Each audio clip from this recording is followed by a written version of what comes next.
לוסיה ואני נקריא שיר שנקרא חלום הילדה, שמאוד מתאים לנושא של החורפייה. את השיר כתב סבא שלי, יחיאל הגין, לפני בערך 70 שנה, כשאימא שלי הייתה בת 6. אימא שלי שמה שולמית, הוא תכף מופיעה פה, וזה השיר.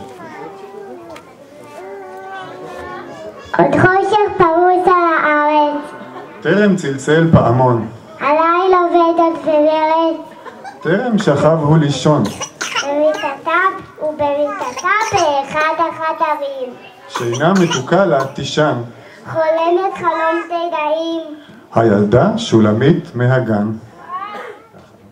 והחלום נמשך לו בנחת, הליל טרם עבר, ומשך שולמית דורחת, ניגשת וקולה תאמר, ממרחקים באתי אלייך, שלחה אותי חברה, שליוותה תמיד צעדייך, והיא השנה השישית שעברה.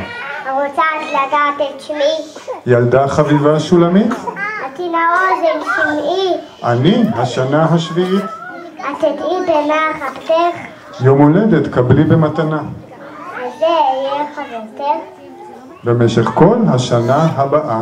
איתך בצחוק ושירה, איתך אגיל ואשמח, במשחק סיבוב וזמרה, יחד נגדל ונפרח, ועת שיגיע זמנך, בבית הספר ללמוד, אז אני אלווך, בלימודים יחד נשקוד. ובתום השנה הזאת היא השנה השביעית, תקבלך מזרועות פתוחות, חברתי השנה השמינית. עליי חלף, אור משתפך, כן אור חרה כבר לכאן, אורי ילדה משנתך, מי אחר להצגה שבגן, ושולמית עין פוקחת. ושוכחת אותה לעצום, הבאמת הייתה כאן אורחת?